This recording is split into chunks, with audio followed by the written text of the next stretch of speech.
Hello, Aries.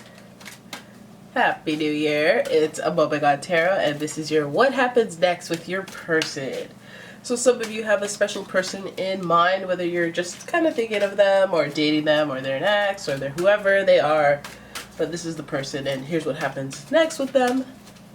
Let's give it a whirl. All right, we're going to start with the Romance Angels Oracle. And here's your first card. So pay attention to the red flags. The signs are cautioning you. So some of you, if you had this person in mind and you were thinking, oh yeah, oh my god, okay, well let me think about... No.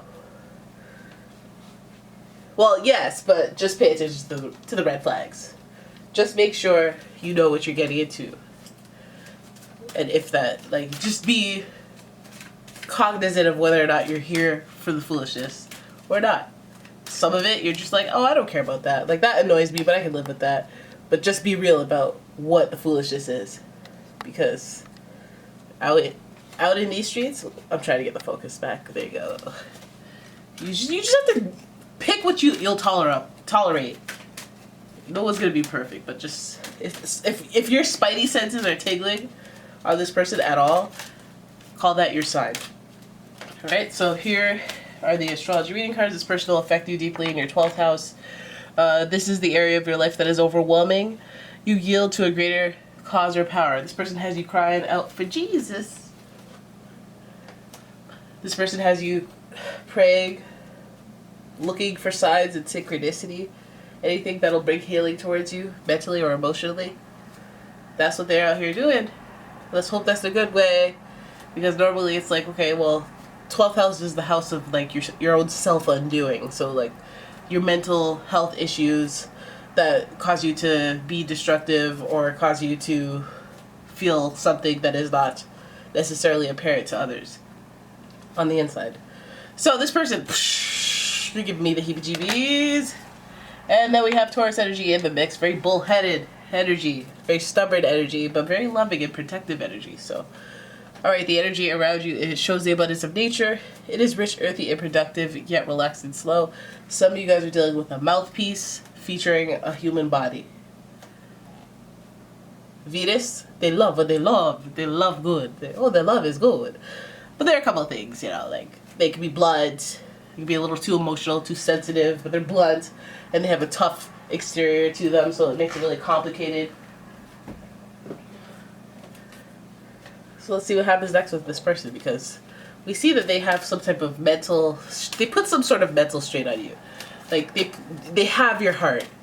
So what they do is kind of excused by them having your heart, and you're like, I'm willing to put up with that, that's fine. I am willing to put up with that. Have you lying to yourself or really having to dig deep internally to decide what'll be good with you. But there's this element, this aspect of nurture that they have, protectiveness that you feel, but there are other red flags. There are other red flags about this person. But let's have a look at what happens next with this person. Your first card, the King of Swords. Oh, look at that. King of Swords showing up. It's interesting because like this card showed up in my last reading. It's crazy. And it was a different deck. Then we have the Queen of Cups, followed by the Nine of Cups. The Four of Wands in reverse. And the Ace of Swords. Alright. So I actually like this. It's slightly it's anticlimactic. It's just like the motions of what happens next with your person. It feels like you guys have some bickering to get out of your system. We have some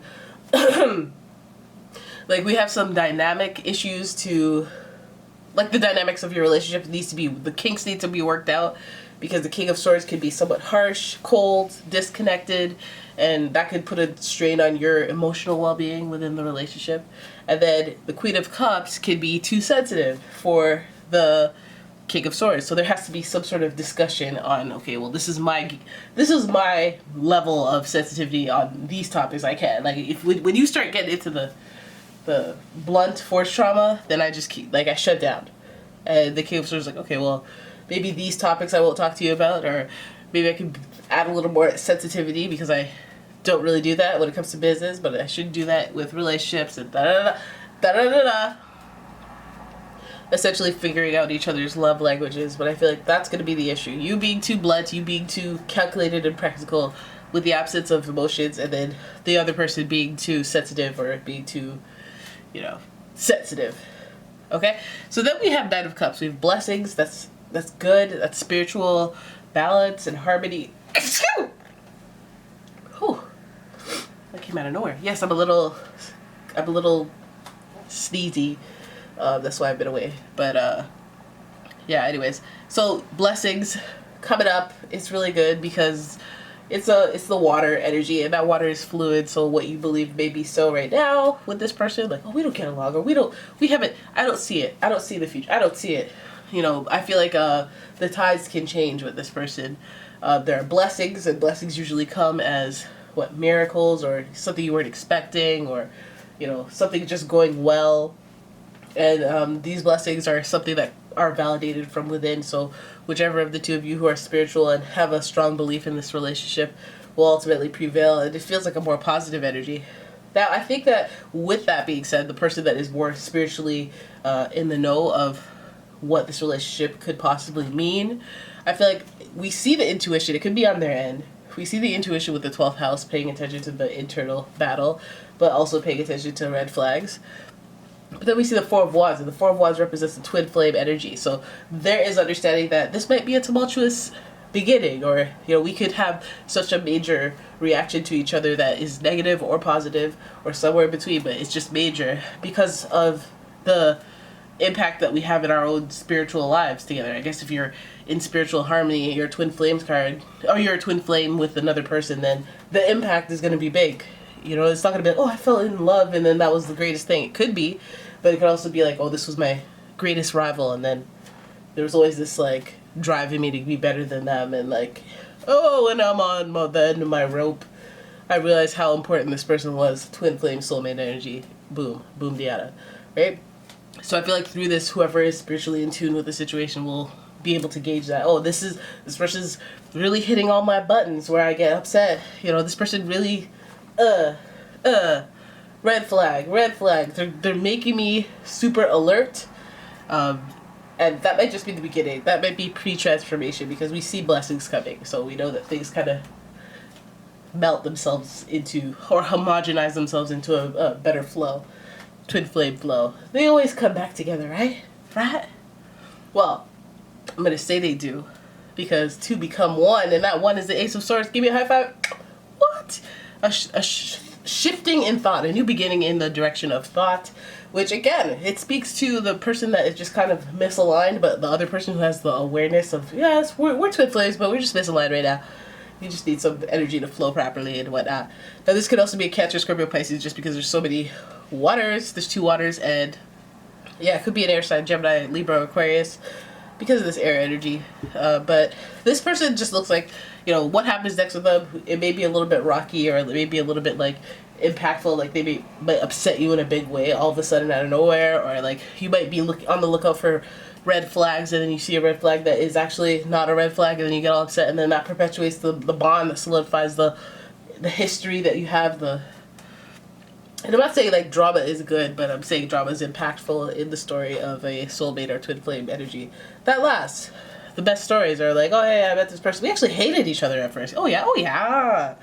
And it looks like it's not necessarily hate and fighting and all that, but it seems like there's an absence of emotion on one person's end, and they seem a little blunt and a little more like rough around the edges as far as communication. So yeah, what happens next with this person? Eureka! New moment, new victory, connection that is recognized, realized by either you or them. Blessings around your situation that feel ethereal. They feel very spiritually or divinely orchestrated. So they do. That's how you know. That's how you know. You know. And yeah, imagine that, fighting with one of your coworkers, and then you guys get sent away together like Homer and Lurleen, and then he ends up singing "Bunk with Me Tonight." And you're like, how did this even happen? Yeah. So anyways, there it is. That's your reading. I hope you guys enjoyed it. If you did, please give the video a thumbs up and subscribe to the channel. Leave a comment, share the video, and I will see you in the next one. Bye bye.